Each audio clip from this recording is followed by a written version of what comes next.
నామమున కూడి వచ్చినటువంటి సంఘం అందరికీ నా వందనాలు తెలియజేస్తూ ఉన్నాను.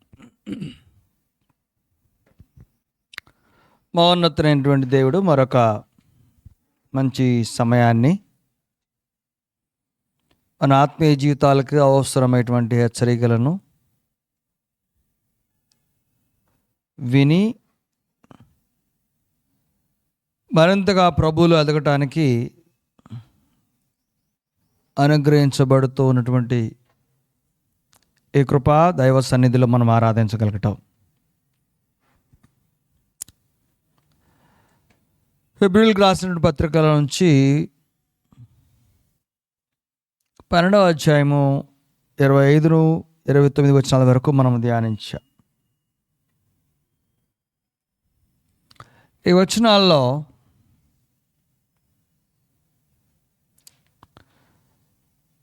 ఇరవై 25వ వచనంలో విశేషమైనటువంటి సంగతిని దేవుడు మనతో మాట్లాడుతూ ఉన్నాడు.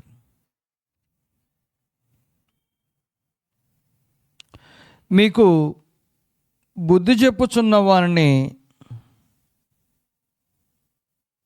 నిరాకరింపకుండానట్లు చూసుకోండి. వారు భూమి మీద నుండి బుద్ధి చెప్పిన వారిని నిరాకరించినప్పుడు తప్పించుకొనకపోయినడలా పరలోకం నుండి బుద్ధి చెప్పుచున్న వారిని విసర్జించు మనము తప్పించుకొనకపోవుట మరి నిశ్చయం కదా.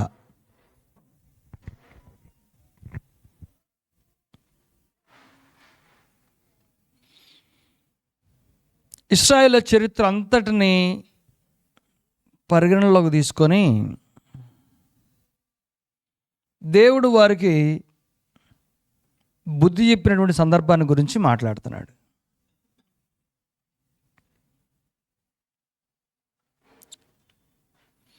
మానవ జీవితాల్లో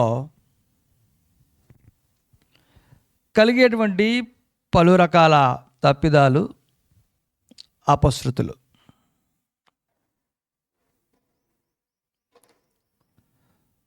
అవి కాలాన్ని బట్టి మన ప్రవర్తనను బట్టి మనం తీసుకున్నటువంటి నిర్ణయాల్లో నుండే ఎదురవుతూ ఉంటాయి.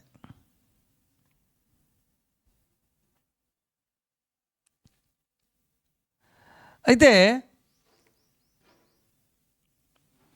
మన నిర్ణయాలు, మన తలంపులు, మనం నడుస్తూ ఉన్నటువంటి మార్గము దేవునికి అనుకూలమైనదిగా లేనప్పుడు, ధర్మానుకూలంగా లేనప్పుడు, న్యాయబద్ధంగా లేనప్పుడు, నీతికి విరుద్ధంగా సాగుతూ ఉన్నప్పుడు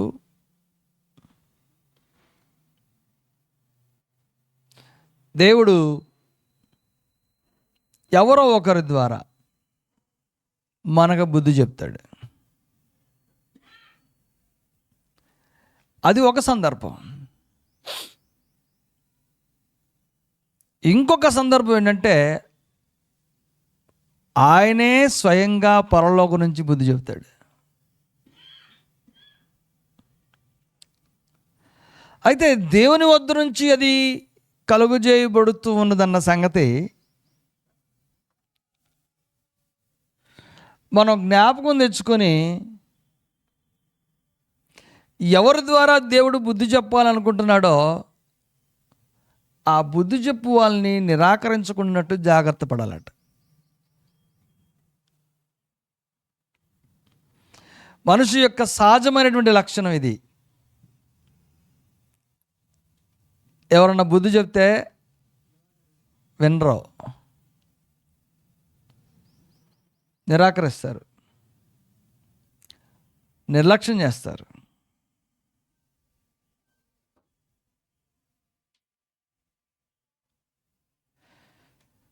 బుద్ధి చెప్పడమే నిరాకరించేటువంటి మనస్తత్వం ఒక బలహీనమైనటువంటి జీవన విధానంగా మానవ జాతికి ఉంటే ఇక తప్పుదిద్దుకునే అవకాశం ఎప్పుడు కలుగుతుంది?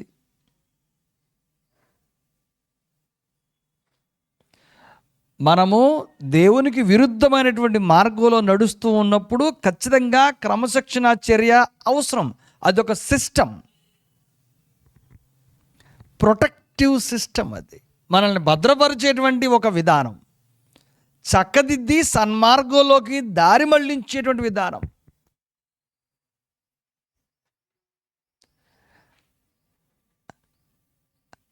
అది అన్ని వ్యవస్థలను కాపాడగలిగేటువంటి ఒక వ్యవస్థ. దానినే నిరాకరించేటువంటి మనస్తత్వం ఎక్కడికి వెళ్ళబోతుందో.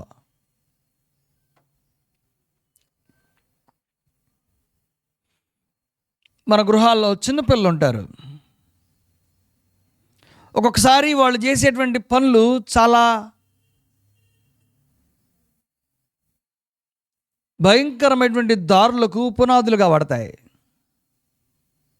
అంటే ఈ చిన్న విషయంలో ఇప్పుడు వీడిని దిద్దకపోతే వీడి భవిష్యత్తులో ఎలా మారిపోతాడో అనే సంగతులు ఉంటాయి.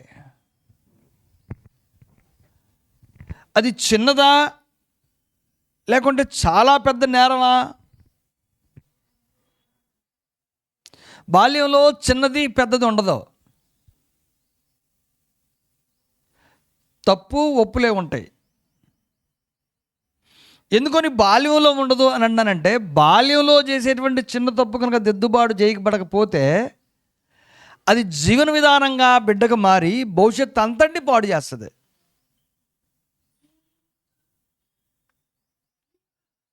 ఈరోజు యవన బిడ్డలు చాలామంది వాళ్ళ తల్లిదండ్రుల మాటలు వినలేకపోవడం కారణం ఏంటో తెలుసా? నిజంగా తల్లిదండ్రులకు తెలియదు. యవన బిడ్డలు తల్లిదండ్రుల మాటలు వినలేకపోవడానికి, నిర్లక్ష్యం చేయడానికి, నిరాకరించడానికి, వాళ్ళ క్రమశిక్షణను వాళ్ళ బుద్ధిని నిరాకరించడానికి గల కారణం ఏంటో చాలామందికి తెలియదు. ఈ మాటలు మీరు వింటుంటారేమో, వీడు మొన్నటి వరకు బాగానే ఉన్నాడు, ఈ మధ్య ఏం జరిగిందో ఇట్లా అయిపోయాడు. విన్నారా ఈ మాట? మొన్నటి వరకు బాగానే ఉన్నాడు, ఈ మధ్యే ఇట్లా అయిపోయాడు. విన్నారా ఈ మాట అంటున్నాను నేను. వాడు ఈ మధ్య అయింది కాదు, అది వాడు మొదటి నుంచి అలాగే ఉన్నాడు. గుర్తుపట్టడానికి నీకు ఆలస్యమైంది, నీ కళ్ళు మూసుకొని పోయినాయి. ఆడు మొదటి నుంచి కరెక్ట్గానే ఉన్నాడు. అడుగడుగున అనుక్షణం ఇన్ని సంవత్సరాల జీవితంలో వాడి స్వభావం ఏ దిశగా, లేకుంటే ఆ మనస్తత్వం ఏ దిశగా ప్రయాణం చేస్తుందో తల్లిదండ్రులకు తెలీదా? తెలియకుండా ఉంటుందా? ఒక మనిషి తన మనస్తత్వాన్ని బయట వేయకుండా జీవించడం సాధ్యమేనా? సాధ్యమేనా? సాధ్యం కాదు. మనస్తత్వాన్ని మొదట కనిపెట్టాల్సింది ఎవరు? తల్లిదండ్రులే. మా అయ్యే, మా నాయనే, నా బంగారమే అని గారాబం చేసావో లేకుంటే దాచిపెట్టావో, ఈ సంగతి అంతా దాచిపెట్టి ఇంకా వాడిని కాపాడటం కొరకు ఏమంటామంటే, మొన్నటిదాకా వీడు చాలా బ్రహ్మాండంగా బుద్ధిమంతుడు, ఈ మధ్య కాలంలోనే ఇలాగ అయిపోయాడు. అంటే దాని అర్థమైందా సార్? ఆ తండ్రి ఎంత దుర్మార్గుడో చెప్తా నేను. వాడు ఆ మాట ఎందుకన్నా అంటే, దాన్ని కారకుండా ఇంకొకటి చేయడం కొరకు ఆ మాట అన్నాడు.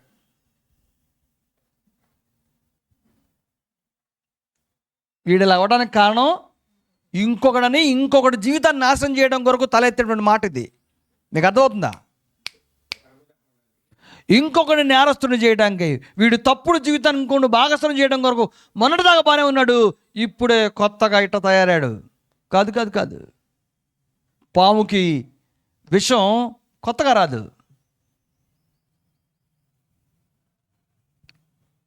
ఏం జరుగుతుంది ఇక్కడ అంటే, ఒక తప్పిదం జరిగినప్పుడు బుద్ధి చెప్పేటువంటి వ్యవస్థ తప్పనిసరిగా కుటుంబంలో ప్రతి వ్యవస్థలో ఒక సెక్యూరిటీ, ఒక ఫైర్ వాల్గా ఉండాలి.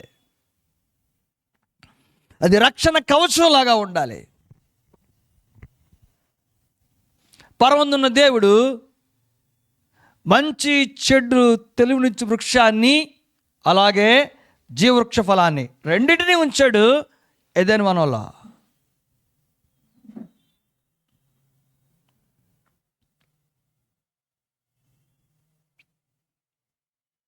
తప్పిదం జరిగినప్పుడు బుద్ధి చెప్పేటువంటి ఒక వ్యవస్థ సమాంతరంగా కుటుంబాల్లో, వ్యవస్థల్లో, దేశాల్లో, అలాగే వ్యక్తిగత జీవితాల్లో, సంఘాల్లో కూడా తప్పకుండా ఉండాలి. ఉంచాడు దేవుడు. ఈనాటి సమాజంలో ఈ బుద్ధి చెప్పే వ్యవస్థ నిద్రపోవటం మొదలుపెట్టింది. ఈ బుద్ధి చెప్పే వ్యవస్థ గాడి మళ్ళింది, దారి మళ్ళింది.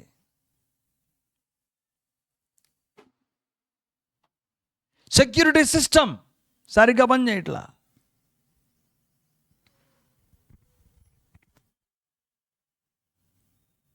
రాత్రులు బ్యాంక్ దగ్గర కాపలా ఉండే సెక్యూరిటీ గార్డ్ అలాగే ఉన్నాడు, లోపల బ్యాంక్ కన్నం వేశారట.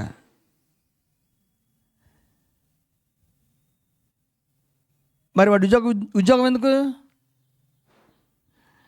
ఇన్ని సంవత్సరాలు వాడు ఇచ్చిన జీతం ఎందుకు?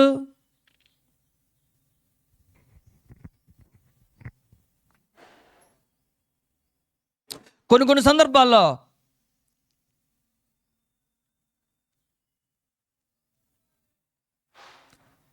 విమాన ప్రమాదాలు జరుగుతూ ఉన్నాయి, రైలు ప్రయాణాలు జరుగుతున్నాయి, బస్సు ప్రయాణాలు జరుగుతూ ఉన్నాయి.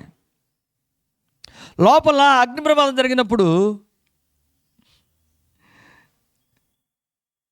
ప్యాసింజర్స్ క్షేమంగా బయటపడటానికి ఎమర్జెన్సీ డోర్ పెడతారు. అగ్ని ప్రమాదం జరిగింది, డోర్ ఓపెన్ కావట్లా. ఏ డోర్ అది? ఎందుకు పెట్టారు అది?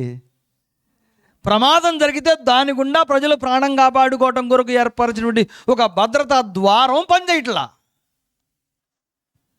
అదే పని చేయకపోతే అగ్ని ప్రమాదం జరిగినప్పుడు ఆ ప్రయాణికులకు, లేకుంటే ఆ కుటుంబ సభ్యులకు, లేకుంటే ఒక భవనంలో నివసించే వారికి భద్రత ఏది?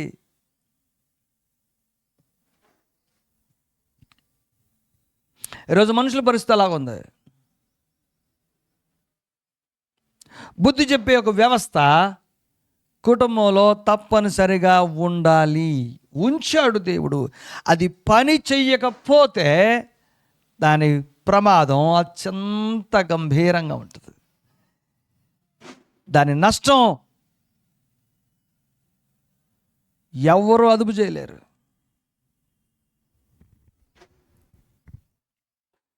అయితే ఇక్కడ మరొక సంగతి ఏంటంటే,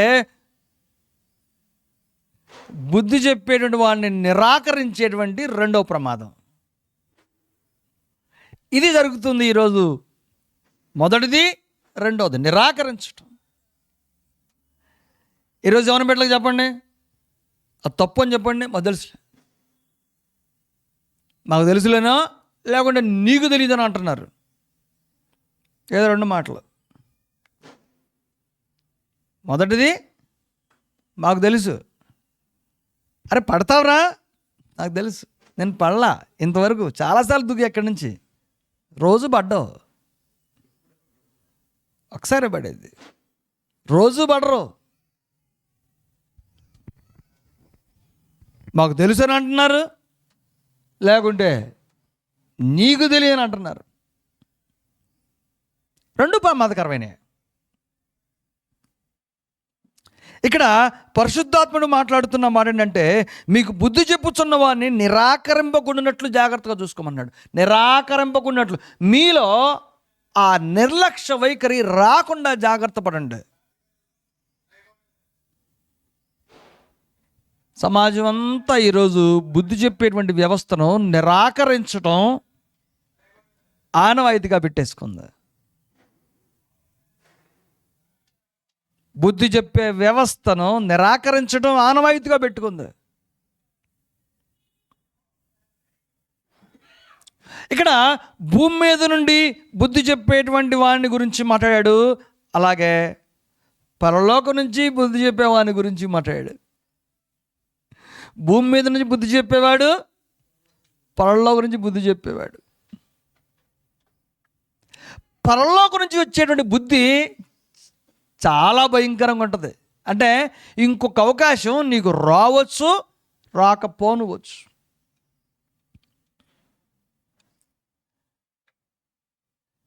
అయ్యా, ఎవరన్నా పెద్దవాళ్ళు చెప్పినప్పుడు వినటం నేర్చుకో అని పిల్లలకి బాల్యం నుంచి పెద్దవాళ్ళు నేర్పాలి. పెద్దవాళ్ళు చెప్పిన మాట వినటం నేర్చుకో. పెద్దవాళ్ళు చెప్పినప్పుడు నీకు మంచి చెప్తారు.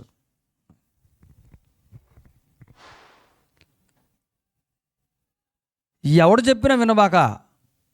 అందరూ దుర్మార్గులే చుట్టూన్నోళ్ళు, నేనొక్కడే నీ మంచి కోరేవాడిని అని చెప్పే తండ్రులు ఉన్నారా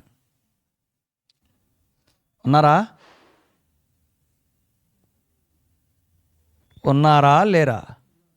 ఎవడి మాట వినొద్దు, నా ఒక్కడి మాట విను, ఎందుకంటే వీళ్ళందరూ దుర్మార్గులే అని చెప్పేటువంటి తండ్రులు ఉన్నారు.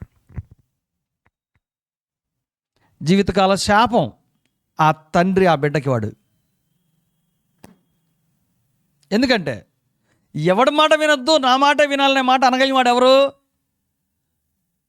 ఆ మాట అనదగిన వాడు దేవుడు మాత్రమే. ఎందుకంటే ఎన్నటన్నటికీ సర్వజ్ఞాని, సర్వశక్తిమంతుడు ఆయనే. మంచివారి యొక్క క్షేమాన్ని, చెడ్డవారి యొక్క క్షేమాన్ని చూడగలిగిన వాడు ఆయనే. ఆయన పాత్రలోకి వెళ్ళి నాకు అంతా తెలుసు అన్నట్టుగా ఒక బిడ్డని ఒక తండ్రి ప్రభావితం చేస్తే ఒకనాటికి బుద్ధి చెప్పడాన్ని నిరాకరించేటువంటి ఒక కఠినమైన వ్యక్తిగా మారిపోయేటువంటి ప్రమాదం ఉంది. నేను ముందు చెప్పాను, మొన్నటి వరకు బాగానే ఉన్నాడు, ఈ మధ్య పాడైపోయాడు. ఆహా, వాడు ఈ మధ్య పాడైపోవాలా? ఎవరు ఈ మధ్య కాలంలో పాడవరో, ఎవరు కొత్తగా పాడుగారు, మొదటి నుండి ఒక నీరు గప్పిన నిప్పిలాగా లోపల దుష్ట మనస్తత్వం అంతా దాచిపెట్టుకొని అవకాశం వచ్చినప్పుడు దాన్ని బయటేసేవాడే ఈరోజు కనపడతా ఉన్నాడు ప్రతి చోట.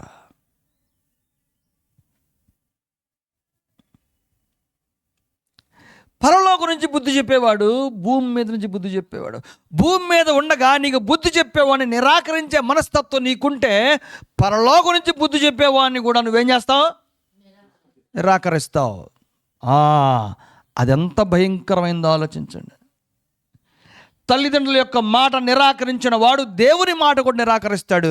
అంతేగాని తల్లిదండ్రుల మాట నిరాకరించి దేవుని మాట మాత్రమే లోబడేవాడు ఈ మంత్రం భూమి మీద ఎవడు లేడు. అది సాధ్యపడదు.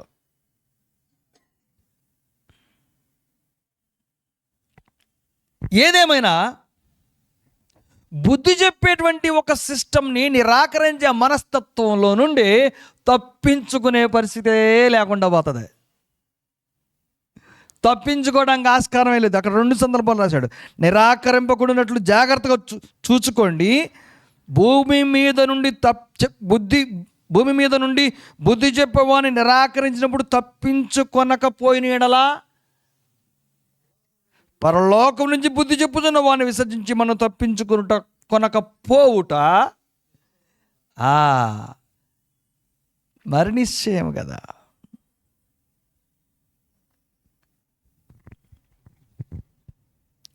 ఏం చెప్పదలుచుకున్నాను ఈ సందర్భంలో అంటే, బుద్ధి చెప్పడం అనేది దేవుడు ఆయా జీవితాల్లో తీసుకొచ్చేటువంటి ఒక భీకరమైనటువంటి కదలిక, ఒక చలనం, ఒక కుదుపు లాంటిది.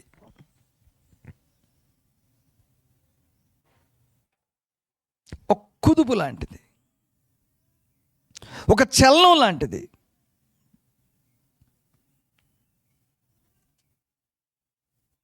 ఇక్కడ కంపింప చేయుడు అనే పదం వాడాడు. నేను ఇంకొకసారి భూమిని మాత్రమే కాక ఆకాశమును కూడా కంపింపజేయుదును.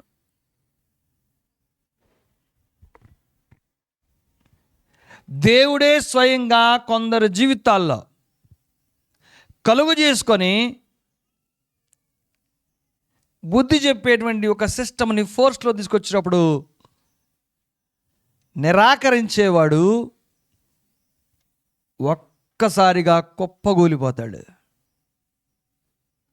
వాడి పునాదులు కదులుతాయి, వాడి ఉనికి ప్రశ్నలో పడుతుంది, వాడి ఉనికి ప్రశ్నలో పడుతుంది. దేవుడు మన జీవితంలో ఒక కుదుపు తీసుకొచ్చినప్పుడు, ఒక కదలిక తెచ్చినప్పుడు, ఏదో జరుగుతుంది నా జీవితానికి, నా కుటుంబానికి ఏదో జరుగుతుంది,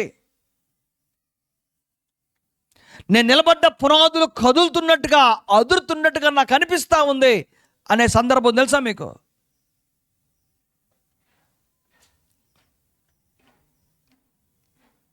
అనిపించింది ఎప్పుడన్నా?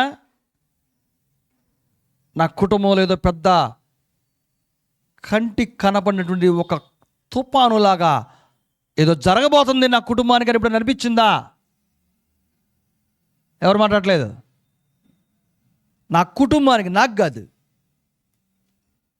ఏదో చాలా చెడ్డ జరగబోతుందనేటువంటి సంకేతాలు నీ మనసుకి ఎప్పుడన్నా తాకినాయా? ఒకవేళ మీకు తాకలేదంటే మీరు చాలా గాఢ నిద్రలో ఉన్నారని అర్థం.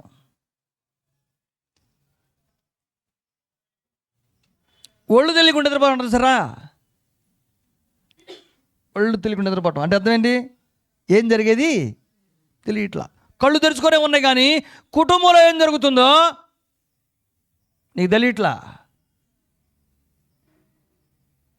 నీ బిడ్డలు ఎలాగ ఆలోచిస్తున్నారు నీకు తెలియట్లా. నీ భార్య నీ విషయంలో, లేకుంటే నీ భర్త నీ విషయంలో ఎలాగ ప్రవర్తిస్తున్నారో, ఎలాంటి ఆలోచన విధాలు ముందుకు సాగుతున్నారో తెలియట్లా. పునాదులు కదులుతున్నాయి. నెమ్మకు నీరెత్తుడుగా నిద్రపోకూడదు. నిద్రపోతున్నావా? కాపాడటానికి ఎవరు వల్ల కాదు, ఎవరు రారు కాదు, ఎవరు రారు కాదు, ఎవరి వల్ల కాదు. బుద్ధి చెప్పేవాడిని నిరాకరించే మనస్తత్వం ఈరోజు చాలామంది జీవితాలని, దేశాలని, వ్యవస్థల్ని కుప్పగూల్చేసింది. ఇక్కడ ఆ బుద్ధి చెప్పేటువంటి విధానం ప్రవేశపెట్టినవాడు దేవుడు. ఆ దేవుడే చేసే పని నిరాకరిస్తున్నావు నువ్వు.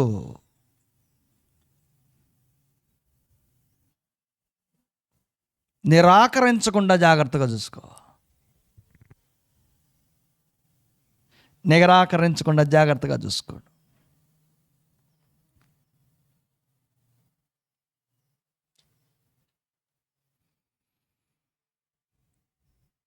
దేవుడు ఈ కుదుపులు మానవ జీవితాల్లో ఏ సందర్భంలో కలుగు చేస్తాడో చెప్తా.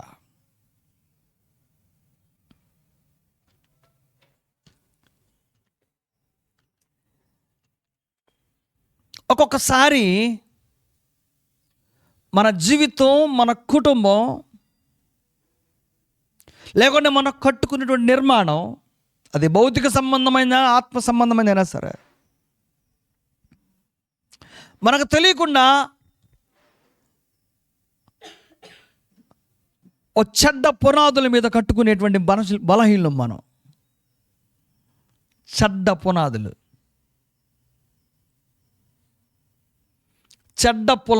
లేకుంటే బలహీనమైనటువంటి పునాదుల మీద కట్టుకున్నటువంటి నిర్మాణాలు ఉంటాయి. నేను మాట్లాడుతుంది కేవలం కట్టడాల గురించి మాత్రమే కాదు, కొన్ని బంధాల గురించి నేను మాట్లాడుతున్నా. కొన్ని బంధాలు చాలా కాలం తర్వాత పగిలిపోయే బంధాలు ఉన్నాయా లేవా? అలా జరుగుతుంది అనుకోవాలా, కానీ అలాగే జరిగింది.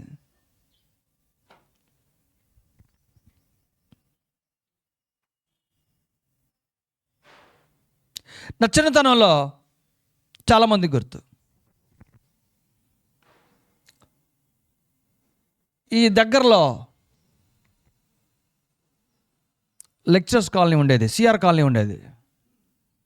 అక్కడ చాలా చాలా పెద్ద పెద్ద భవనాలు అప్పుడే కట్టడం మొదలుపెట్టారు. చాలా పెద్ద భవనాలు. నాకు తెలిసి ఒక 10-15 సంవత్సరాల తర్వాత మరలా ఆ కట్టబడ్డ భవనాలలో ఇళ్ల మధ్యలో ఈ ఫ్లోరింగ్ మళ్ళా వేయించుకోనటువంటి ఇళ్ళు లేవు. ఏం జరిగిందంటే దాదాపుగా అన్ని ఇళ్ళు లోపల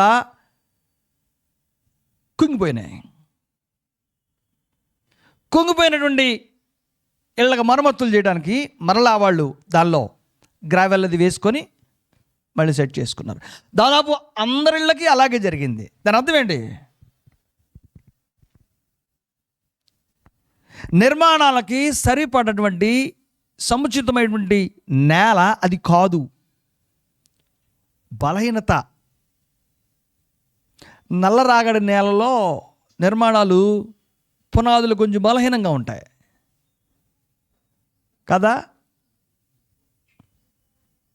రాగడి నేలలో కట్టిన నేలకి, మురసలో కట్టినటువంటి గృహాలకి చాలా తేడా ఉంటుంది. బలహీనమైనటువంటి చోట నిర్మించబడ్డ గృహ సముదాయంలో ఆ పునాదుల్లో కానీ లేకుంటే ఫ్లోర్లో కానీ కదలికలు లేకుంటే ఇబ్బందులు తలెత్తినప్పుడు మరమ్మతులు చేసుకోవాల్సి వచ్చింది చాలామందికి. ఇది గృహ నిర్మాణానికి సంబంధించింది. కొంతమంది చెడ్డ స్నేహం చాలా కాలం చేసి మానుకోవాల్సి వచ్చింది. చెడ్డ స్నేహం చాలా కాలం చేసి మానుకోవాల్సి వచ్చింది. మానుకునే సమయానికి తెలిసింది అది చెడ్డ స్నేహం అని. మానుకునేదాకా అది ఎలా అనిపించింది? ఎంతమంది చెప్పినా ఎక్కదు. ఎంతమంది చెప్పినా ఎక్కదు. తనకై తన అనుభవం వచ్చిన తర్వాత అప్పుడు క్లియర్గా అర్థమవుతుంది. ఎంతకంత క్లియర్ తెలుసా? అప్పటి వరకు చెప్పిన దానికంటే బాగా క్లియర్గా అర్థమైద్ది, స్పష్టంగా తెలిసిద్ది.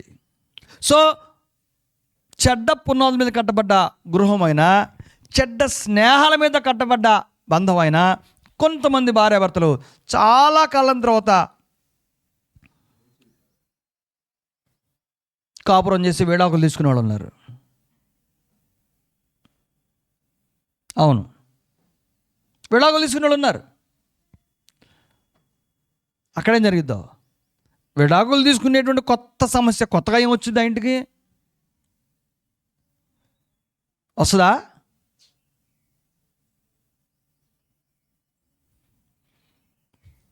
కొంతమంది మనస్తత్వాల్లో నుండి మనుషులు నివురు గప్పిన నిప్పుల్లాగా బ్రతుకుతూ ఉంటుంటారు. ఆ చెడు, ఆ మాలిన్యం, ఆ దుష్టత్వం లోపల అణచబడి దాచబడి సంవత్సరాలు గడిచిన తర్వాత విస్ఫోటనలో ఒక్కసారిగా వెల్లడవలసిందే బయటికి. అందుకే ఆదిలోనే మన బాంధవ్యం కావచ్చు, నిర్మాణాలు కావచ్చు, స్నేహాలు కావచ్చు, ఏదైనా దానికి ఉనికికి కదలికలు రాకుండా, అది ప్రశ్నార్థకం కాకుండా, బంధాలు విచ్ఛిన్నం కాకుండా జాగ్రత్త పడేటువంటి ఒక విధానంలో మనం బ్రతకాలి.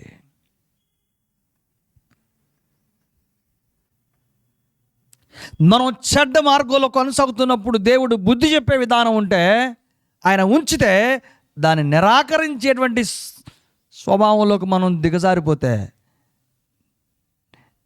ఆ ప్రమాదం నుంచి నిన్ను ఎవరూ కాపాడలేరు. కీర్తన గ్రంథము 113వ కీర్తనలో 11వ కీర్తన, కీర్తనలు 11 3వ వచనం లాగా రాయబడింది. 11వ కీర్తన 3వ వచనం, పునాదులు పాడైపోగా నీతిమంతులు ఏం చేయగలరు? పునాదులు పాడైపోతే నీతిమంతులు ఏం చేయగలరు? నీతిమంతులు కూడా ఏమీ చేయలేరు. ఎందుకంటే దేనికి పట్టింది చెదులు? పునాదులకు పట్టింది. 20 సంవత్సరాలు నీ విశ్వాసాన్ని కాపాడుకుంటూ వెళ్ళేటువంటి నీ స్థానిక సంఘానికి చెదలు పట్టింది, లేకుంటే నీ స్నేహానికి చెదలు పట్టింది, నీ బాంధవ్యానికి చెదలు పట్టింది, నీ బంధానికి చెదులు పట్టింది, మూలాలకు చెదులు పట్టింది. మూలాలకు చెదులు పడితే నీతిమంతులు కూడా ఏమీ చేయలేరు. పునాదులు పాడైపోగా నీతిమంతులు ఏమి చేయగలరు?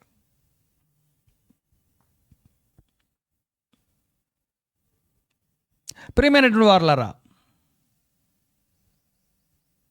దేవుడు అణువున అనుక్షణాన నువ్వు పతన వ్యవస్థలోకి దిగజారిపోకుండా ఉండటం కొరకు ప్రత్యేకంగా సమాంతరంగా నీ ప్రక్కన నడిపించుకుంటూ ఉన్నదే బుద్ధి చెప్పేటువంటి విధానం.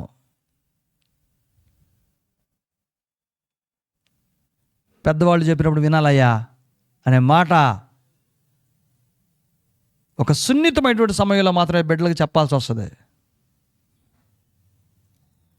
ఆ రోజు నుంచి వాడు వింటం మొదలు పెడితే అది అయ్యేదే కాదు. అది బాల్యం నుంచి వయసులో పెద్దవారంటే గౌరవించటం నేర్పాలి.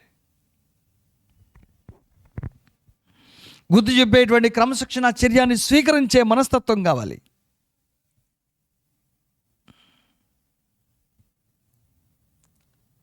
అయితే ఏ పునాదికి చెదలబడుతుంది?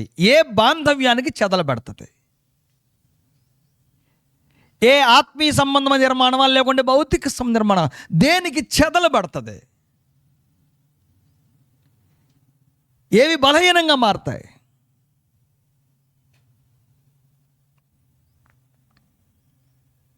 కొరింథీయులకు రాసిన మొదటి పత్రిక 3వ అధ్యాయం 12వ వచనం చూడండి ఒకసారి.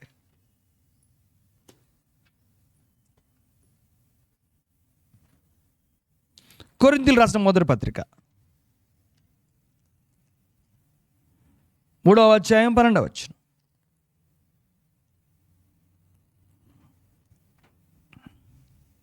ఎవడైనను ఈ పునాది మీద బంగారము, వెండి, వెలగరాళ్ళు, కర్ర, గడ్డి, కొయ్యకాలు మొదలైన వాటితో కట్టిన ఎడల వాని వాని పని కనపడను, ఆ దినము దానిని తేటపరచబడును, అది అగ్ని చేత బయలుపరచబడును అన్నాడు. ఏంటంటవి? బంగారము మన దృష్టికి ఎలాంటిది? చాలా విలువైంది కదా. ఒక్కసారి మీరు ఆ లిస్టు చూడండి. ఆ లిస్టు చూడండి. ఆశ్చర్యకరమైన జాబితా అది. మానవ జాతిని ఆశ్చర్యకరంగా నిలిపేటువంటి జాబితా అది. ఏంటంటవి? బంగారము, వెండి, వెలగల రాళ్ళు. ఇక్కడ వరకు ఎలాంటివి? ఆ పక్కనే ఉంది చూడండి. కర్ర, గడ్డి, కొయ్యకాలు మొదలైనవి. అత్యంత విలువైనవి, మనుషుల దృష్టిలో అత్యంత విలువలేనివి. అవును, కర్ర, కొయ్యకాలు, గడ్డి అంటే చాలా పేలవమైనవి కదా. ఇవన్నీ ఒకే లైన్లో పెట్టాడేంది పరిశుద్ధాత్ముడు. వీటితో గనక నువ్వు పునాది వేయబడితే అవి ఏమవుతాయంట? ఆ దినమున దాన్ని తేటపరచును, ఆ దినము దాన్ని తేటపరచును, అది అగ్ని చేత బయలుపరచబడును. ఇవన్నీ ఏమైనా సరే అగ్నికి నిలబడేటువంటి పునాదులు కావు. మిక్కిలి విలువైనటువంటి బంగారంతో నువ్వు పునాది వేసుకున్నా సరే అది అగ్నికి నిలబడదు. భౌతిక సంబంధమైన బాంధవ్యం ఏది కూడా అగ్నికి నిలబడదు. అన్నీ కాలిపోవాల్సిందే.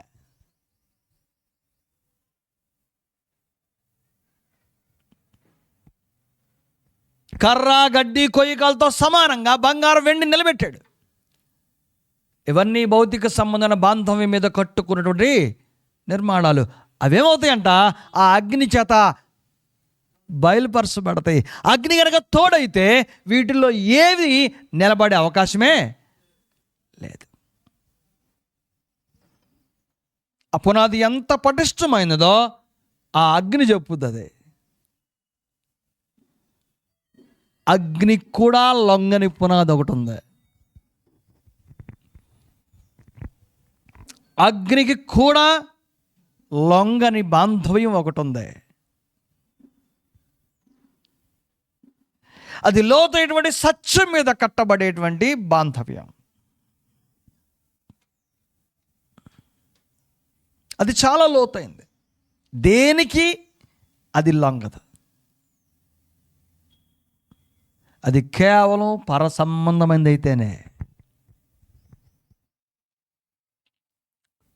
భౌతిక సంబంధమైనటువంటి బుద్ధి చెప్పేటప్పుడు నిరాకరించేవాడు పర సంబంధమైనటువంటి బుద్ధి చెప్పేదాన్ని కూడా నిరాకరిస్తాడు.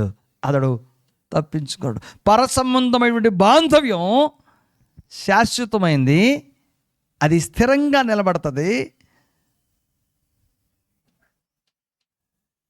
కానీ మనం దేన్ని ఆశ్రయించి బ్రతుకుతున్నామంటే కేవలం భౌతిక సంబంధమైనటువంటి వాటి గురించి మాత్రమే ఆలోచిస్తా నీ బాంధవ్యాన్ని కాపాడుకుంటా ఉన్నావు. అది నిలబడదు, అది బలపడదు, అది రోజు రోజుకు అంతకంతకు బలహీనంగానే మారిపోతుంది. బలహీనంగానే మారిపోతుంది.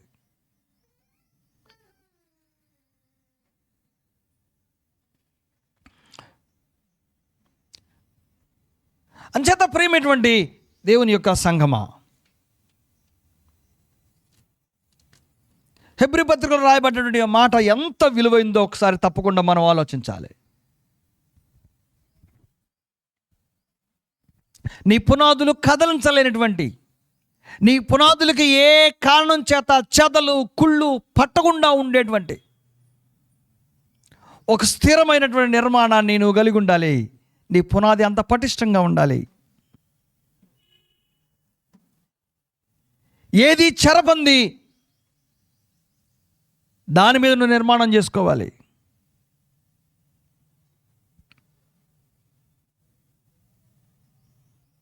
కానీ నువ్వు అడ్డదారిలో చెడ్డదారిలో నువ్వు ప్రయాణం చేస్తూ ఉన్నప్పుడు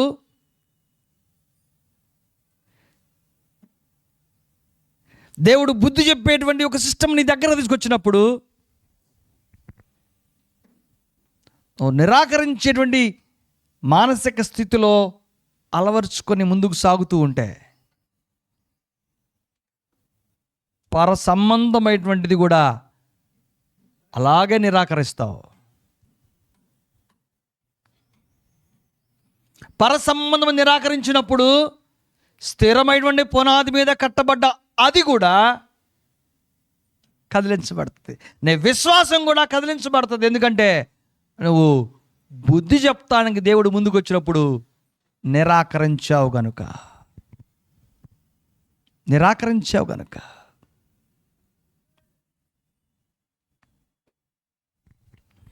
28వ వచనం ఎంత చక్కని మాట రాశాడు చూడండి. అందువల్ల మనము నిశ్చలమైన రాజ్యము పొంది దైవ కృప కలిగి ఉందమో,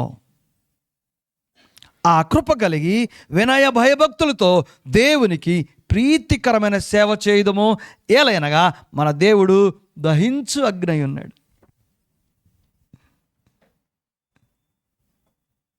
ప్రీతికరమైనటువంటి సేవ మన ద్వారా దేవుడు జరిగించుకోవాలని ఎంతో కాలంగా ఎదురు చూస్తూ ఉన్నాడు.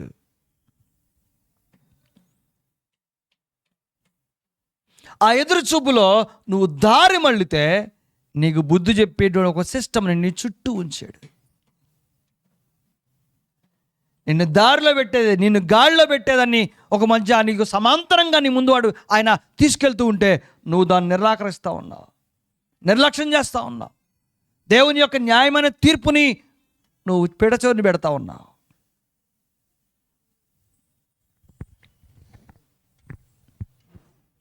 మనం స్వతంత్రించుకోబోయేటువంటి రాజ్యము నిశ్చలమైంది, శాశ్వతమైంది, అది యథార్థమైంది, న్యాయమైంది.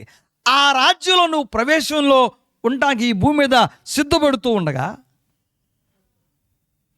ఏ కారణం చేత కూడా ఆ పునాదులు కదిలించబడకుండా ఉండేటువంటి రీతిలో నువ్వు నిలబడాలంటే దేవుని యొక్క క్రమశిక్షణ చర్యలని ఎప్పుడు సాదరంగా ఆహ్వానించే మనస్తత్వంలో నువ్వు ఉండాలి. దేవా, నన్ను ఖండించు, నన్ను గద్దించు, నాకు బుద్ధి చెప్పు. అంతేగాని 51వ కీర్తన, నీ పరిశుద్ధాత్మ నా అద్దె నుంచి తీసేయద్దు. నేను దేనైనా సహించగలను, శిక్షని, గద్దింపుని అన్నిటినీ నేను స్వీకరించగలను. కానీ పరిశుద్ధాత్మ దూరం నా నుండి అయితే మాత్రం నేను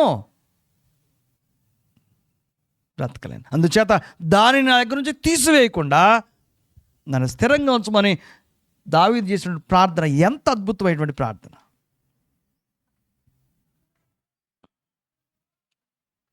దేవుడు మన జీవితాల్లో ఒక్కొక్కసారి మనం ఊహించలేనంత దిగజారిపోతూ ఉంటే, మనం ఊహించలేనటువంటి స్థాయికి కిందకి కూరుకుపోతూ ఉంటే, నిన్ను తట్టి లేపటానికి దేవుడు ప్రొటెక్టివ్ ఫైర్ వాల్గా నీ జీవితంలోకి ఒక క్రమశిక్షణ చర్య తీసుకుంటాడు. తప్పకుండా తీసుకుంటాడు. అది ప్రేమతో తీసుకునేటువంటి క్రమశిక్షణ చర్య. దాన్ని నువ్వు స్వీకరించకుండా నిరాకరించావా, అది ఒక్క రోజులో రాదు. దేవుని క్రమశిక్షణ చర్యని నిరాకరించే మనస్తత్వం ఒక్కరోజు రాదు. ఎందుకంటే దానికంటే ముందు నువ్వు చాలా సందర్భాల్లో భౌతిక సంబంధమైన క్రమశిక్షణని నిరాకరించావు. బుద్ధి చెప్పే వాళ్ళని కాదన్నావు కాబట్టి దేవుడు బుద్ధి చెప్పినా సరే నువ్వు కాదనే అంటావు. అవును, మనుషులు బుద్ధి చెబుతున్నప్పుడు దాన్ని నువ్వు నిర్లక్ష్యం చేస్తే, దేవుడు బుద్ధి చెప్పేటప్పుడు కూడా నువ్వు నిర్లక్ష్యం చేస్తావు. అయితే ఈ రెండిట్లో కామన్ ఫ్యాక్టర్ ఏంటో తెలుసా? మనుషులు బుద్ధి చెప్పి నిర్లక్ష్యం చేస్తే ఎలాగో తప్పించుకోలేవో, దేవుడు బుద్ధి చెప్పినప్పుడు కూడా నిర్లక్ష్యం చేసావా, అసలు తప్పించుకోలేవు. నిర్లక్ష్యం చేయడం నీకు అలవాటు అయిపోయింది. తప్పించుకోలేకుండా కూరుకుపోయేటువంటి ఒక స్థితి నీ జీవితానికి ప్రతిఫలంగా మారిపోయింది. ఇక్కడ ఏమన్నా అంటే ఎలాగో తప్పించుకుంటావు? మళ్ళీ చదువుతాను. హెబ్రీ పత్రిక 12:25 మీకు బుద్ధి చెప్పుచున్న వారిని నిరాకరింపకుండానట్లు చూచుకొనుడి. నువ్వు ఆ మనస్తత్వాన్ని కాపాడుకో. నీకు బుద్ధి చెప్పుచున్న వారిని నిరాకరించకుండా నీకు నువ్వు చూసుకో. నాకు తెలుసులే,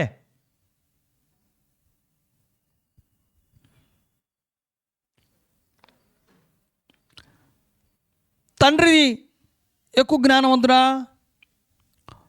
కుమారుడు ఎక్కువ జ్ఞానవంతుడా?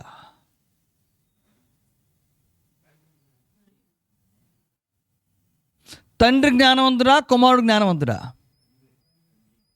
తండ్రా. ఆయన కంప్యూటర్ రాదండి,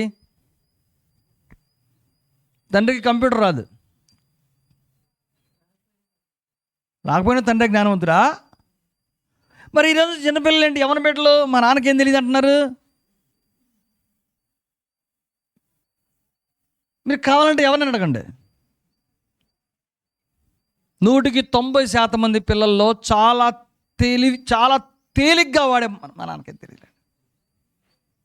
ఏంద్రా మీ నాన్నంటే, ఏమనుకోబాకండి సార్, మా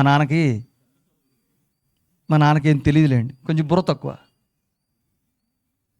మా నాన్నకేం తెలియదు. ఈ మాటలు చాలా తేలిగ్గా ఈరోజు కుమారులు తండ్రి మీద వాడుతున్నాడు, మా నాన్నకేం తెలియదని.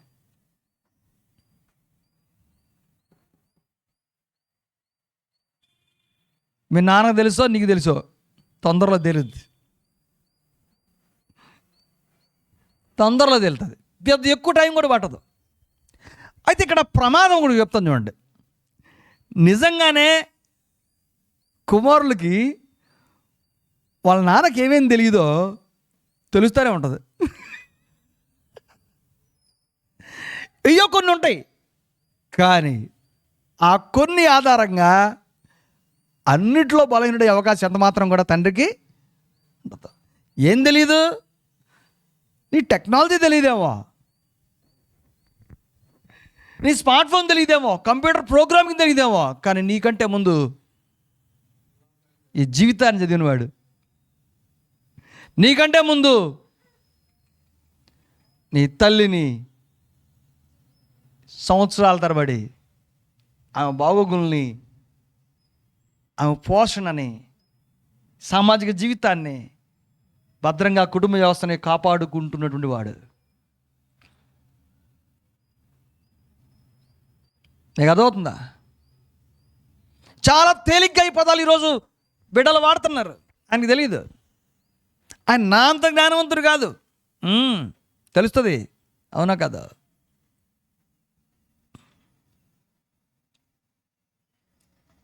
ఎందుచేత ఈ మానసిక దౌర్బల్యత ఈరోజు సమాజంలో చాలా ఎక్కువ మందిలో ఈ నూతన తరాన్ని బంధించేస్తూ ఉందో తెలుసా? బుద్ధి చెప్పడాన్ని నిరాకరించే మనస్తత్వంలో పెరిగారు కాబట్టి డిసిప్లినరీ సిస్టంలోకి వాళ్ళు ప్రవేశించకుండా అది వాళ్ళు ఆంక్షలుగా భావిస్తున్నారు. కాబట్టి భౌతిక సంబంధమైనటువంటి బుద్ధి చెప్పే క్రమశిక్షణ చట్టాన్ని నిరాకరించిన వాడు ఎలాగైతే తప్పించుకోడో, దేవుని లేకుంటే పర సంబంధమైనటువంటి క్రమశిక్షణని, ఆ బుద్ధి చెప్పే చట్టాన్ని తప్పించుకునేటువంటి అవకాశం ఎన్నటికీ రాదు.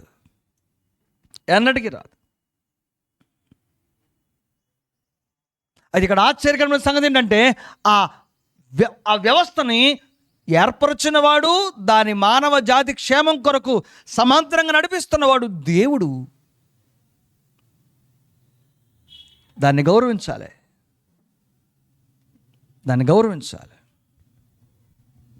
దొంగతనం చేసి ఒకడు దొరికాడు. దొంగతనం చేసి దొరికితే దొంగతనం మానాలి, కానీ ఈసారి దొరకకుండా ఉండడం ఎలాగ ఆలోచించకూడదు. ఈసారి జాగ్రత్తగా చేస్తాను అనుకుంటే అన్నెవడు కాపాడుతాడు?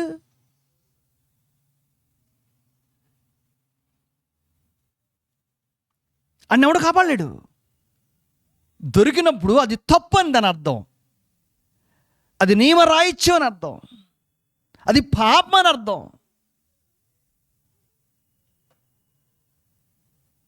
కానీ మనుషులు అలాంటి వ్యవస్థలోకి ఇష్టపడి ప్రయాణం చేయడానికి తమ మనస్తత్వాన్ని తాము సాధన చేసుకుంటూ ఉన్నారు.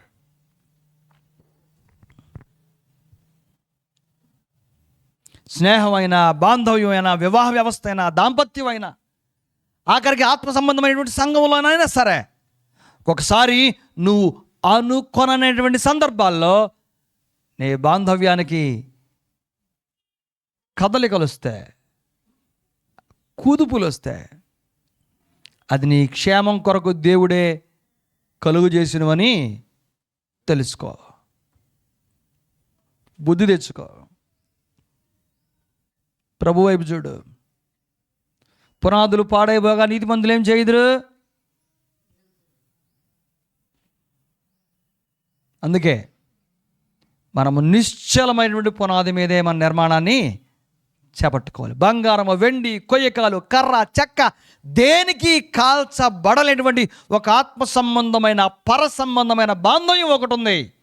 నువ్వు దాని మీదే ఏర్పరచుకొని కట్టుకో. అక్కడ కూడా ఒకవేళ నువ్వు నీతికి విరుద్ధంగా కొనసాగిస్తే నీ క్రమశిక్షణ దేవుడు నీ కోసం ఉంచాడు. స్వీకరించు. శిక్షణ ప్రేమించువాడు జ్ఞానమును ప్రేమించువాడు. అది స్వీకరించే మనసు నీకెప్పుడు ఉండాలి.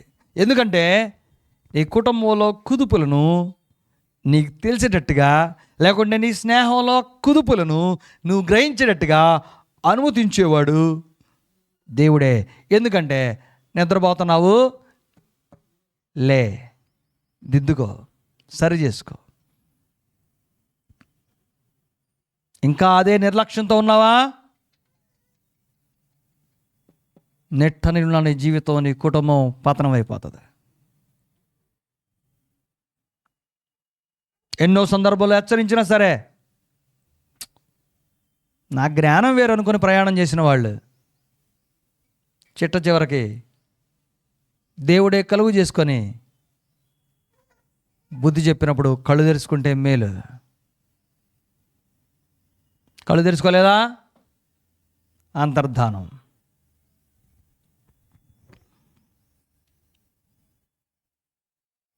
హెబ్రీ గ్రంథం చెప్తుండే మాటలను శ్రద్ధగా ఆలకిద్దాం.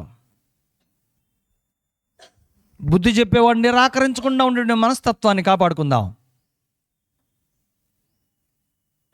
ఎవరు బుద్ధి చెప్పినా స్వీకరించి సాధారణంగా తప్పుదిద్దుకుందాం. నిరాకరించకుండా ఉండేటువంటి మనసు దీవెనకరమైన మనస్సు. నిరాకరించకుండా ఉండేటువంటి మనసు ఆశీర్వాదకరమైన మనస్తత్వం.